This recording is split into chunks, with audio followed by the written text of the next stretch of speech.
राम राम राम सर्वेभ्यः। राम राम राम सर्वेभ्यः। आरम्भं कुर्मः। गुरुरेव गतिर्गुरुमेव भजे, गुरुनैव सहास्मि नमो गुरवे। न गुरोः परमं शिशुरस्मि गुरोः, मतिरस्ति गुरौ मम पाहि गुरो। ब्रवीमि संस्कृतं वाचा, ध्यायामि संस्कृतं हृदा, कुर्वे सेवां च कायेन वन्दे संस्कृतमातरम्। यो नरः संस्कृतव्योम्नि ह्यालयं रमते मुदा, संस्कृतिं चैव संस्कारं विन्दते नात्र संशयः। सर्वेषां हार्दं स्वागतम्। आदौ कण्ठपाठाभ्यासं कुर्मः। अद्य कर्मणि रूपाणि अभ्यासं कुर्मः। वेङ्कटरमण महोदय। महोदय राम राम। राम राम राम। अहं पाठयामि, अनुवदतु। भूधातोः लट्लकार आत्मनेपदरूपाणि, भूधातुः लट्लकार आत्मनेपदरूपाणि, भूयते भूयेते भूयन्ते, भूयते भूयेते भूयन्ते, भूयसे भूयेथे भूयध्वे, भूयेते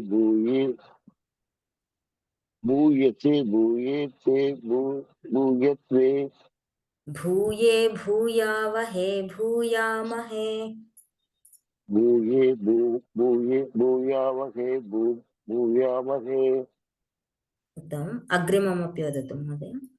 भूधातोः लङ्लकार आत्मनेपदरूपाणि, भूधातुः लङ्लकार आत्मनेपदरूपाणि, अभूयत अभूयेताम् अभूयन्त, अभूयत अभूयेताम् अभूयन्त, अभूयथाः अभूयेथाम् अभूयध्वम्, अभूयताः अभूयेताम् अभूयध्वम्, अभूयद्वेतम्, अभूये अभूयावहि अभूयामहि। अभूये अभूयावहि अभूयामहि। धन्यवादः महोदय। धन्यवादः। अग्रे सुजाता भगिनी। राम राम। नमस्ते राम भगिनी। राम राम। नमस्ते।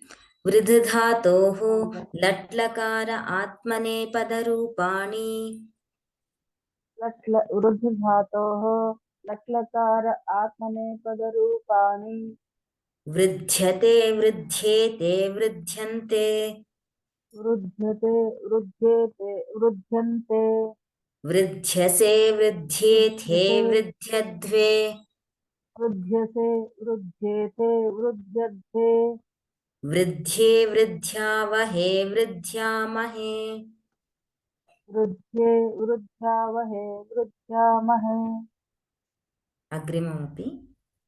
वृद्धधातोः लङ्लकार आत्मनेपदरूपाणि, वृद्धधातोः लङ्लकार आत्मनेपदरूपाणि, अवृध्यत अवृध्येताम् अवृध्यन्त, अवृध्यत अवृध्यताम् अवृध्यन्त, अवृध्येताम् अवृध्यन्त।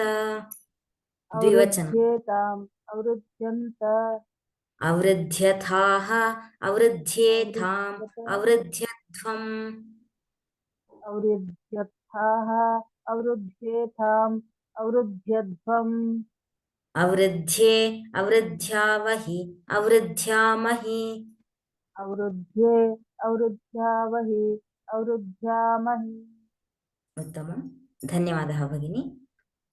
धन्यवादः। धन्यवादः। अस्तु। गतपर्याये वयं त प्रत्ययः कदा भवति, तस्य वाक्ये प्रयोगः कथम् इत्यादि ज्ञातवन्तः। तस्यैव किञ्चित् पुनरावर्तनमिव कुर्मः। अत्र धातुः भवति क्रियापदं, पुनः तस्य तवतु रूपं पठितवान् पठितवती एवमेव त प्रत्ययरूपं पठितः पठिता पठितम् एवं वक्तव्यम्। स्वर्णा भगिनी। राम राम भगिनी। राम राम राम। गम धातोः गच्छति, गतवान्, गतवती, गतः, गता, गतम्। सम्यक्।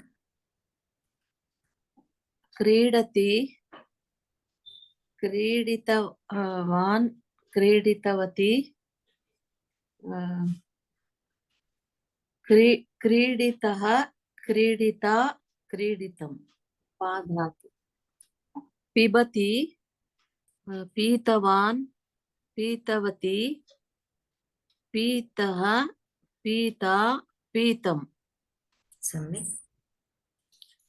नीधातु। नयति, नीतवान्, नीतवती, नीतः, नीता, नीतम्।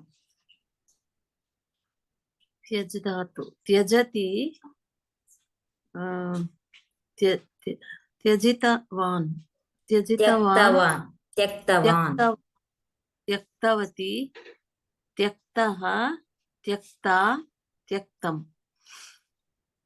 स्मृ धातु। स्मरति, स्मृतवान्, स्मृतवती, स्मृतः, स्मृता, स्मृतम्। उत्तमं भगिनी। धन्यवादः। अग्रे अमृताराम भगिनी। नमस्ते। नमस्ते। लिखति, लिखितवान्, लिखितवती, लिखित, लिखितः, लिखिता, लिखितम्। मिलति, मिलितवान्, मिलितवती, मिलितः, मिलिता, मिलितम्। दृश, पश्यति, दृष्टवान्, दृष्टवती, दृष्टः, दृष्टा, दृष्टम्। पृच्छति, दृष्टवान्, दृष्टवती, दृष्टः, दृष्टा, दृष्टम्। आगच्छति, आगतवान्, आगतवती, आगतः, आगता, आगतम्। प्रक्षालयति, प्रक्षालितवान् प्रक्षालितवान्, प्रक्षालितवती, प्रक्षालयः, प्रक्षालया, प्रक्षालयम्। उपविशति, उपविशितवान्, उपविष्टवान् उपविष्टवान्, उपविष्टवती, उपविष्टः, उपविष्टा, उपविष्टम्। सम्यक्। अत्र प्रक्षालितः प्रक्षालिता प्रक्षालितम्। प्रक्षालितम्। सम्यक्। Thank you. धन्यवादः भगिनी। धन्यवादः। सो तवतु प्रत्ययः कदा उपयोगः करणीयः, त प्रत्ययस्य उपयोगः कदा इति गतपर्याये अपि ज्ञातवन्तः। सो whenever we use कर्तरि prayoga, then we use tavatu pratyaya. Whenever we use karmani, then ta pratyaya forms will be used. So balakah patram likhitavan, this is kartari. Balakena patram likhitam, this is karmani sentence. एतानि वाक्यानि वयं पूर्वं पठितवन्तः. All these sentences we have learned. So we have to remember always rules of kartari and karmani, always. So when in kartari, karta will be prathama vibhakti, karma pada will be in dvitiya vibhakti, kriya pada always follows the kartrupada, kartrupadas vachana. So here it is, if you observe, balakaha is in ekavachana, so patitavan ekavachana. So here gopalakaha padyani uktavantaha. Gopalakaha is in bahuvachana, so uktavantaha. Uktavan is singular, uktavantaha plural. So in karmani, kartrapada will be always in tritiya vibhakti, karmapada in prathama vibhakti, and kriyapada is follows kartrapada. So balakena is in ekavachana, patitaha, no, so kriyapada always follows karmapada, kshamyata, karmapada. So here shlokaha, shlokaha iti pullinga shabda. So it is pullinga, shloka is pullinga shabda. So kriyapada is also will be in pullinga only, patitaha, and here it is in ekavachana, so patitaha. Patitaha, patitau, patitaha iti prathama vibhakti rupani bhavanti. So shlokaha patitaha, katha patita, stotram patitam. Like this, the kriyapada will be changed. So here if you observe, padyani, it is in plural. Therefore, uktani. Gopalakaihi padyani uktani. If you observe here, nartakibhihi syutau nitau. Syutau is in dvivachana. That's why nitau. Syutaha pullinga, so nitau. Here shatikaha is strilinga bahuvachana. So vikritaha. If it is pullinga, then also vikritaha. If it is napumsakalinga, vikritani. Like that, in karmani prayoge, kriyapadam karmapadam anusarati. So ekam karmani prayoge ta pratyayah कथं भवति इति ज्ञातवन्तः भूतकृदन्तः. अधुना भूतकाल सूचनार्थं लङ् लकारः इति लकारेषु एकः अस्ति. तत्र कथं भवति इति पश्यामः. अत्र कर्तरि प्रयोगे रूपाणि वयं जानीमः. कथं भवति? अपठत्, अपठताम्, अपठन्, अपठः, अपठत्, अपठतम्, अपठत, अपठम, अपठाव, अपठाम. These are the kartari forms. Means kartari prayoge pathdhatoh pathati ityasya lang lakara rupani. In karmani katham bhavati? Pathati ityasya pathyate iti parivartanam bhavati.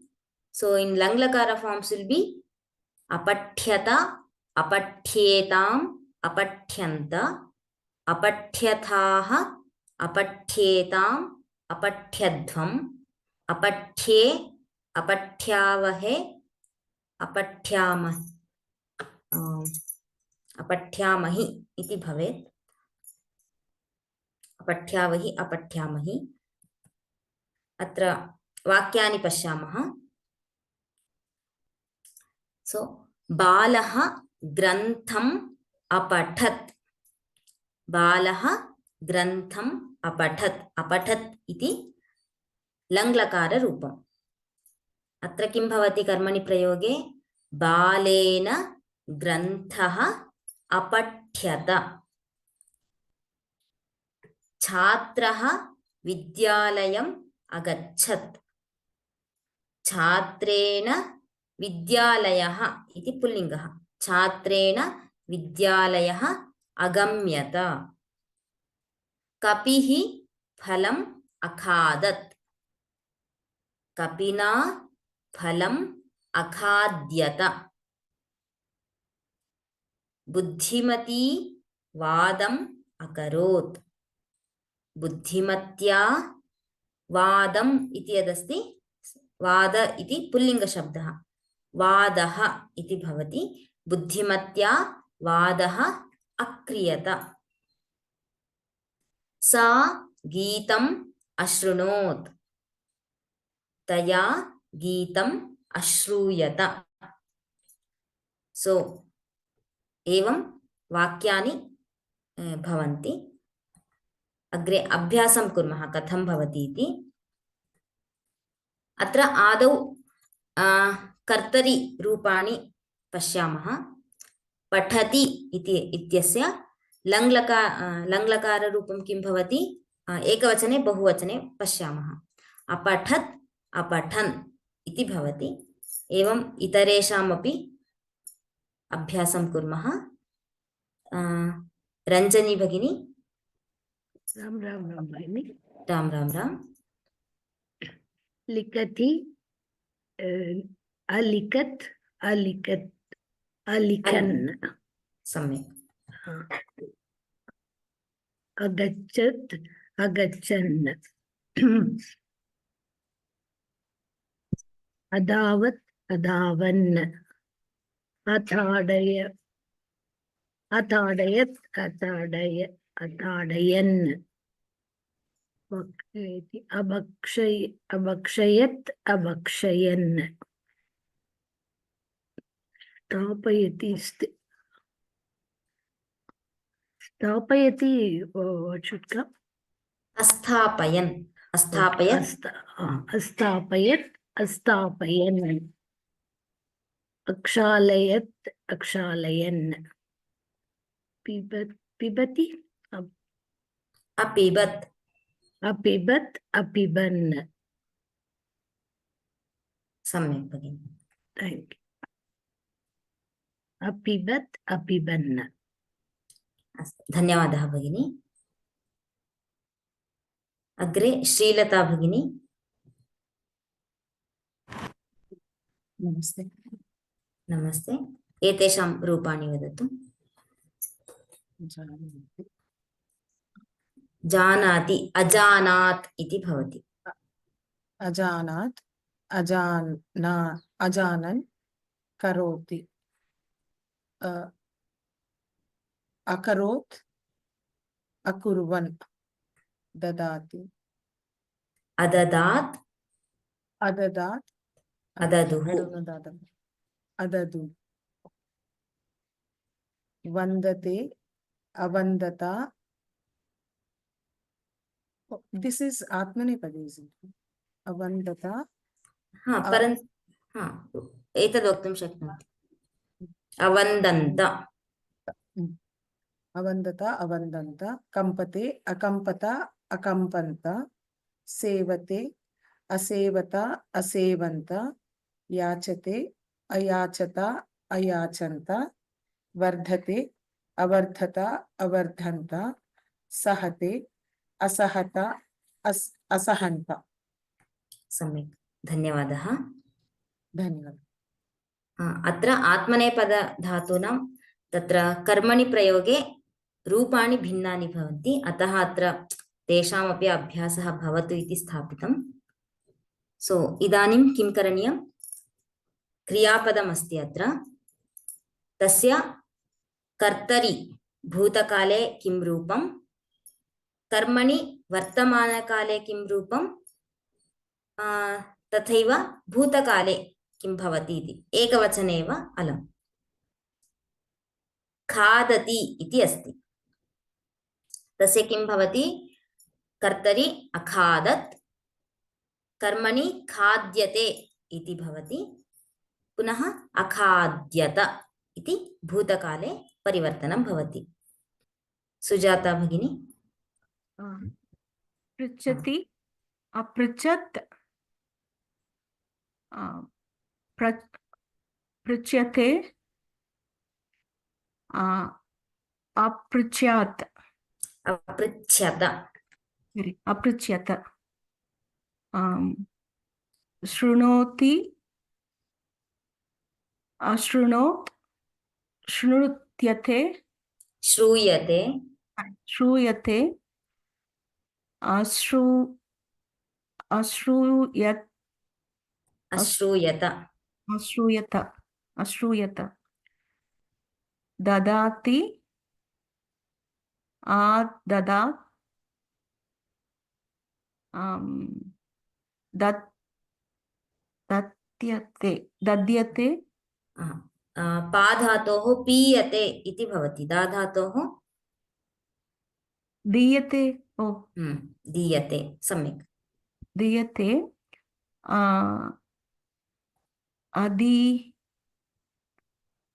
अधीयत सम्यक्। जानाति जानात् जानीयते ज्ञा धातुः ज्ञायते ज्ञायते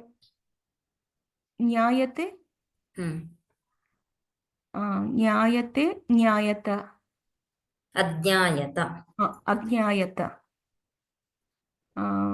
स्पृशति अपृशत्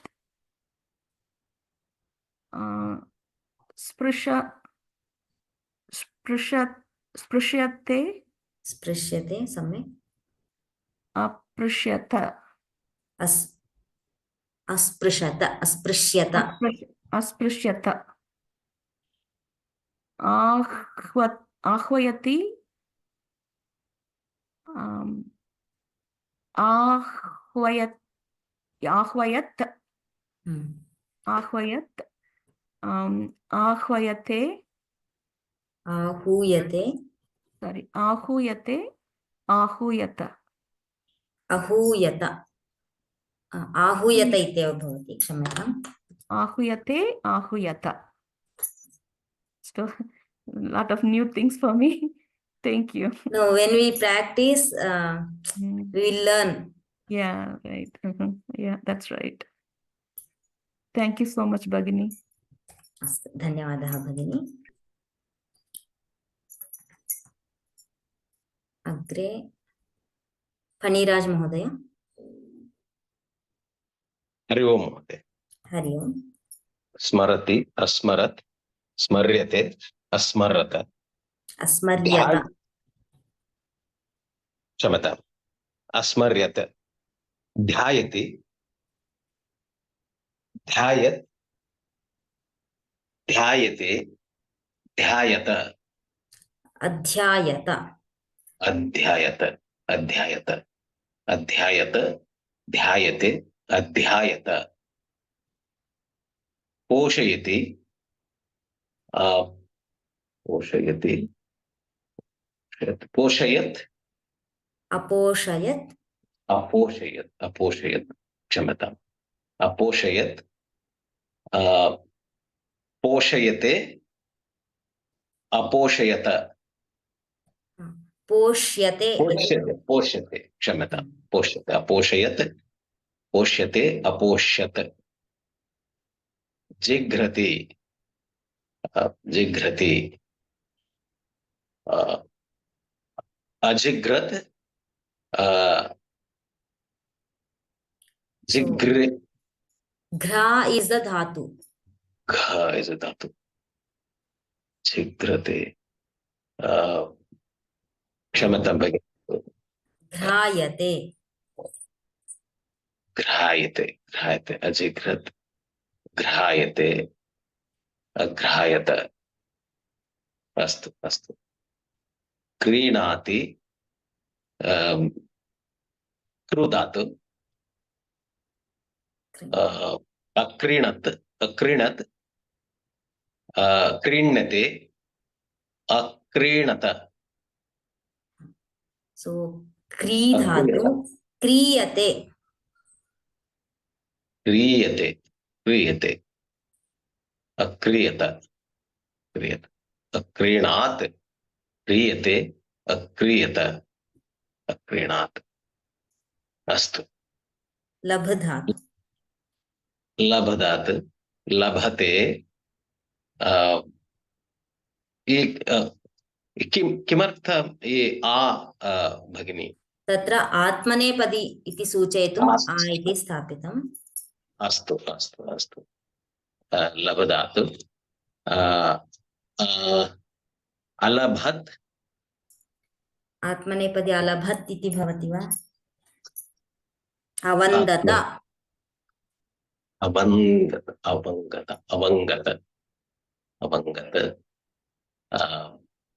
अलभत अलभत लभ्यते अलभ्यत लभत लभ्यते अलभ्यत अस्तु वन्दते वन्दते वन्द धातु आम् वन्द धातु आत्मनेपदी वन्दते सेम एज लघु धातु लभधातु सेम एज अवन्दते अवन्दत अवन्दत वन्द्यते वन्द्यते अवन्दत अवन्द्यत अवन्दत अवन्दत अस्तु अस्तु धन्यवादः धन्यवादः महोदय. So here if you observe here in Kartari Lang Lakara, always the halanta will be there. Halanta and akara. So agachat, apathat, alikhat, adhyayat, asmarat, aprichat, apashyat. So halanta will be there.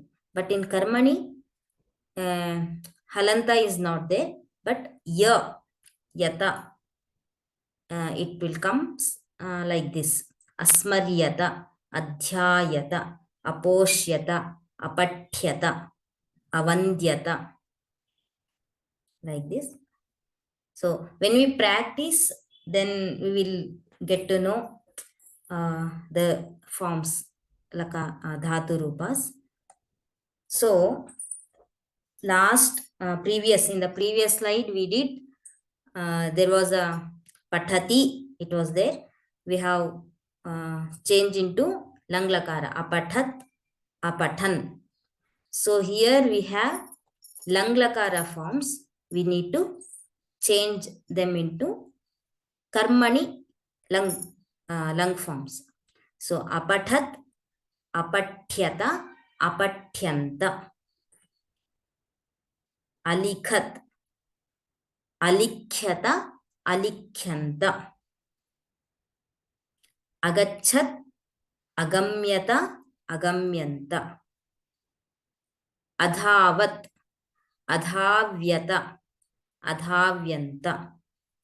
Atadayat, atadyata, atadyanta. Abhaksha, abhakshyata, abhakshyanta. Asthapyata, asthapyanta. Akshalyata, akshalyanta. So here the extra yata will be not added here. Abhakshayat is there, but here abhakshyata, asthapyata, akshalyata. So apiyata, pa is the dhatu for pibati. So when karmani pibati piyata, it will become dirgha, ikara. So here also apibat is bhutakala, kartari bhutakala, and apiyata is karmani bhutakala rupa. Apiyata, apiyanta. So janati, ajanat, adnyayata, adnyayata, adnyayanta. Akarot, akriyata, akriyanta. Adadat, adadat, adiyata, adiyanta. Avandata, avandyata, avandyanta. Akampata, akampyata, akampyanta. Asevata, asevyata, asevyanta. Ayachata, ayachyata, ayachyanta. Avardhata, avardhyata, अवर्ध्यन्त, असहत, असह्यत, असह्यन्त। सो एवं कर्मणि रूपाणि भवन्ति। तत्र कथं वाक्यरचना इत्यादि कथं करणीयं तद्विषये पश्यामः। सो पुत्रः जलम् अपिबत्, सो दिस् इस् कर्तरि।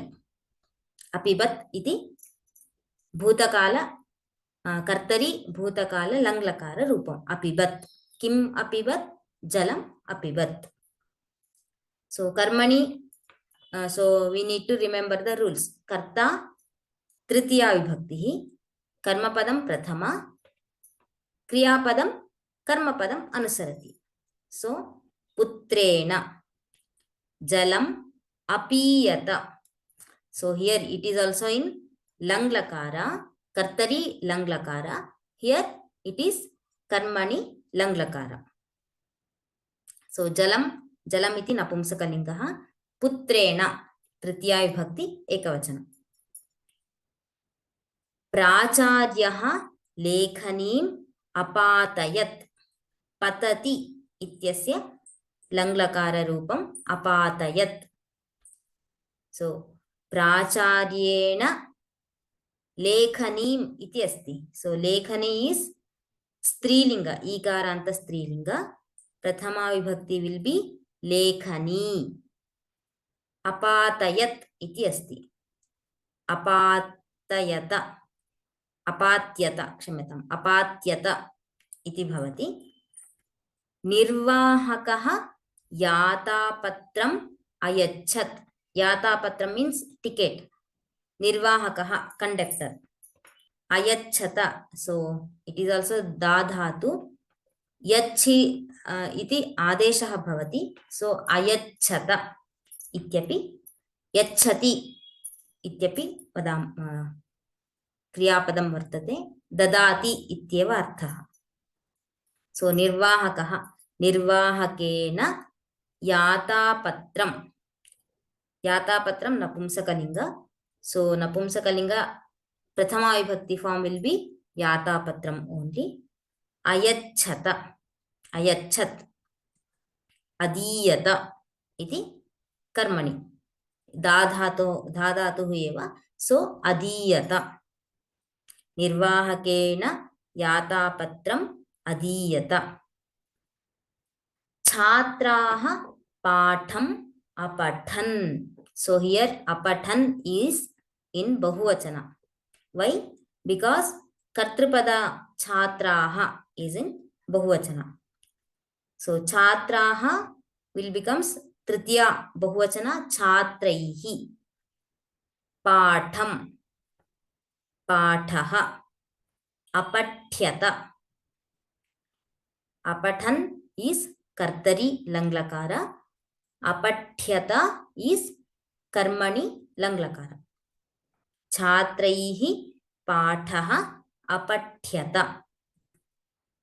भगिनी बालान् अपश्यत्, भगिनी ईकारान्त स्त्रीलिंग, भगिन्या बालान् इति द्वितीया विभक्ति बहुवचन। सो बालान् प्रथमा विभक्ति बहुवचनं किं भवति? बालाः। अपश्यत, सो दृश् धातु, पश्यति इत्यस्य दृश् धातु, अदृश्, बालाः अदृश्यन्त इति भवति। जनाः द्विचक्रिकाः अक्रीणन्, द्विचक्रिका स्त्रीलिंग, जनैः द्विचक्रिकाः अक्रीयन्त, अक्रीयत इस् एकवचन, अक्रीयन्त बहुवचन। नेक्स्ट, अर्चकः श्लोकौ अशृणोत्, श्रु धातु, श्रूयते इति कर्मणि लट् फॉर्म। सो हियर अर्चकः अर्चकेन, श्लोकौ इति अस्ति। सो श्लोकः पुल्लिङ्गः, श्लोकः श्लोकौ इत्येव भवति। अशृणोत् इति अस्ति। अश्रूयत इति एकवचन, अश्रूयेताम् इति द्विवचन फार्म्। श्लोकौ अश्रूयेताम्, अर्चकेन श्लोकौ अश्रूयेताम्। सो उद्यानपालकः वृक्षान् अपालयत्। उद्यानपालकः caretaker of the garden, one who works there. उद्यानपालकः वृक्षान् अपालयत्. So उद्यानपालकः becomes उद्यानपालकेन, वृक्षान् is द्वितीया विभक्ति बहुवचन, वृक्षान्, वृक्षः is पुल्लिंग, so वृक्षः वृक्षौ वृक्षाः, वृक्षाः बहुवचन। अपालयत्, अपाल्यत is एकवचन, अपाल्यत, अपाल्येताम्, अपाल्यन्त। So उद्यानपालकेन वृक्षाः अपाल्यन्त। एवं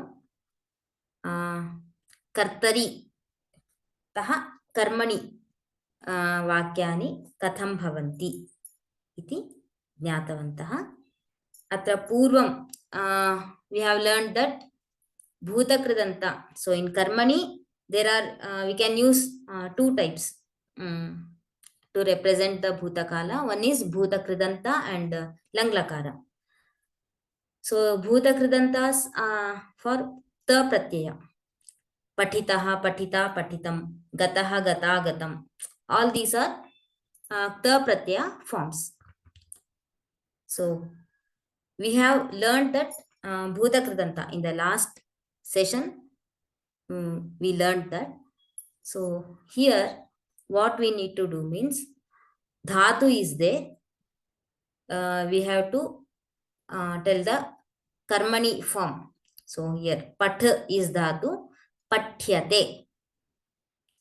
Bhutakridanta, what are the forms? Patitaha, patita, patitam. What is the lang lakara form of in kartari only? Apathyata. Apathyata. अत्र भेदः कः इत्युक्ते केवलम् अत्र लकारः अस्ति, अत्र त प्रत्ययः अस्ति. When we use in sentence, both gives same meaning. बालकेन ग्रन्थः पठितः, समानः अर्थः। बालकेन ग्रन्थः अपठ्यत, same. Only the lakara and pratyaya is different. So कः वदति, कस्य अवकाशः न प्राप्तः? अन्येपि हस्तम् उत्तोलयन्तु, केवलं केचन एव हस्तम् उत्तोलयन्ति। रम्या भगिनी। राम राम। राम राम महोदय। गम धातु कर्मणि प्रयोगे वर्तमानकाल गम्यते। गतः, गता, गतम्। अगम्यत। सम्यक्। क्रीडधातु वर्तमानकाले क्रियते। क्रीड्यते। क्रीड्यते।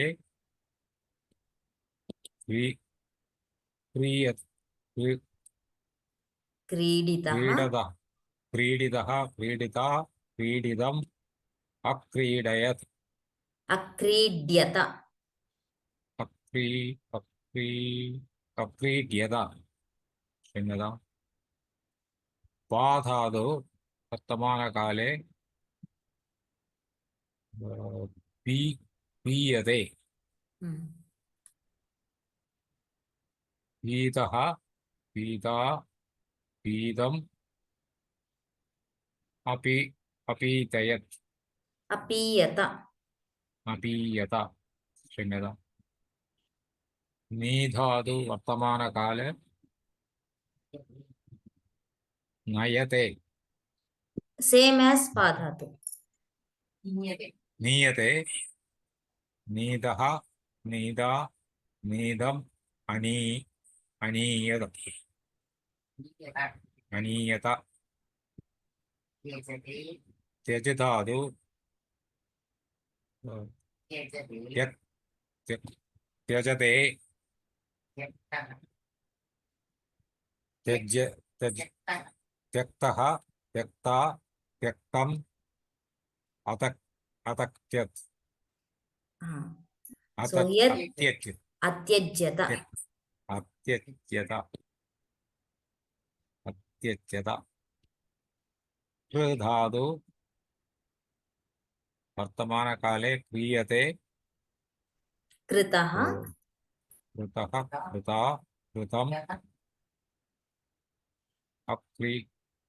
अक्रियत Akriyata. क्रियत अस्तु धन्यवादः महोदय. धन्यवादः. So here we learned that for dhatu ya and te is added in karmani prayoga. So tyaj is dhatu. So tyaj plus ya plus te, tyajyate. So in the same way, so in some cases are there where that will become dirgha or for example, pa, it will become ikara, e and dirgha. Ni will be, stand as ni only. So bhu, bhuyate, same. Smru, smru is dhatu, rikaranta. So that will become smar, smaryate. So all those are informed in the first in the beginning of the Karmani Prayoga. So you can refer to that class. So tyajyate, tyaktaha, tyakta, tyaktam, atyajyata. So here for kru dhatu, if you observe, akriyata, it is rasva, akriyata. If you pronounce it as akriyata, then the dhatu will be kri dhatu. Krinati is there, no? That form will become if you pronounce it or write it as dirgha. So for kri dhatu, it is akriyata. If it is kri dhatu, akriyata. So remember that. Sujata Bhagini, can you hear me? Hari Om. Astu. Ranjani Bhagini. अस्तु भगिनि स्था धातु can you help me please? Yes, sthiyate. स्थीयते स्थीयत स्थीयता स्थीयतम्. So sthitavan is tavatu form. What will be become in the sthitaha? Okay. स्थितः स्थिता स्थितम्. लकार अस्तित अस्तित अस्तित. So pa dhatu apiyata, it will become apiyata. For stha स्थीयत asthiyata. अस्तीयत अस्तीयत स्थीयते स्थितः स्थिता स्थितम्. अस्तीयत चुर्यते Choryate. Chorayati is there, no? Choryate. चोर्यते Choritaha. चोरितः चोरिता चोरितम्. अचोरयत. Correct? Achoryata. अचोर्यत. Achorayata is kartari lang.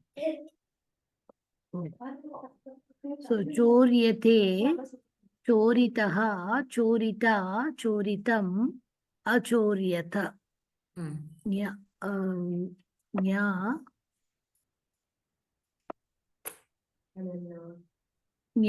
ज्ञेयते ज्ञायते ज्ञायते ज्ञायतः ज्ञातः ज्ञातः ज्ञातः ज्ञाता ज्ञातं ज्ञातम् ज्ञातम् अज्ञायत अज्ञायत अज्ञायत ज्ञायते ज्ञातः ज्ञाता ज्ञातम् अज्ञायत दृश्यते दृश्यतः दृष्टः दृष्टः दृष्टा दृष्टं दृष्टं नोट दृष्टं यस् दृष्टम् अदृश्यत आनी आ इति उपसर्गः ओके आनीयते सो नीतः आनीतः आनीतः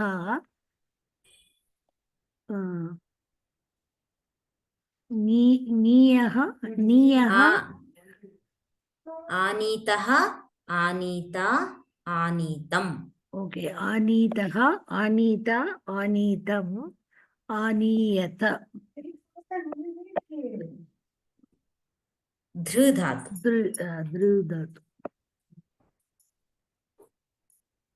ध्रियते ध्रियते ध्रियते like smru only ओके स्मरति स्मर्यते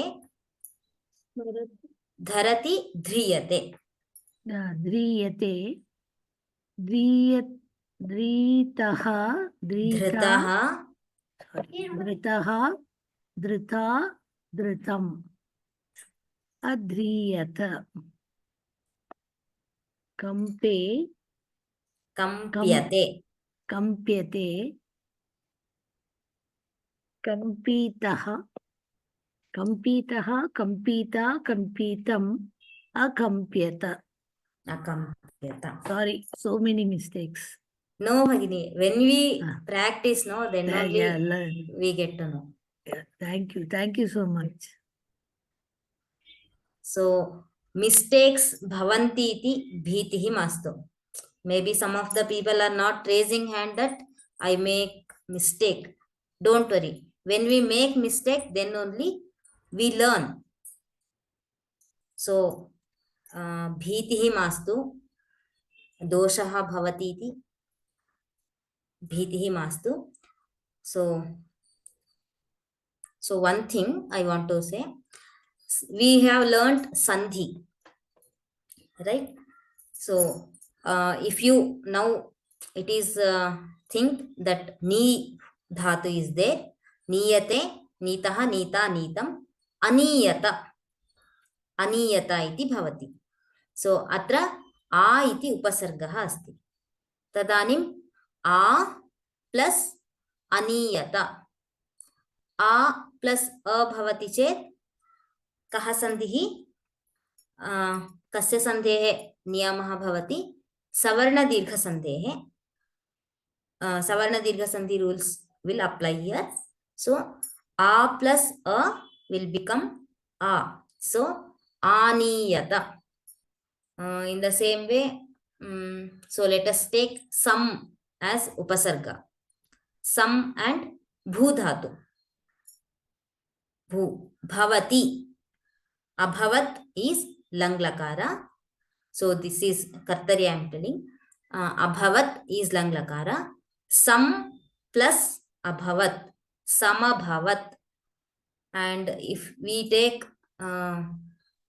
so that we will discuss in the next class when upasarga is there then what are the forms how it will become change that we know in the next class so kim ज्ञातं कर्मणि प्रयोगे भूतकृदन्तः अपि भवति पुनः लङ्लकार रूपाणि अपि प्रयोगं कुर्मः।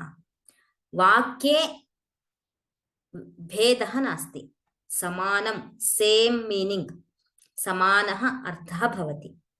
तर्हि कथं तत्र वाक्यं परिवर्तते, क्रियापदस्य परिवर्तनं कथं भवति इति पश्यामः।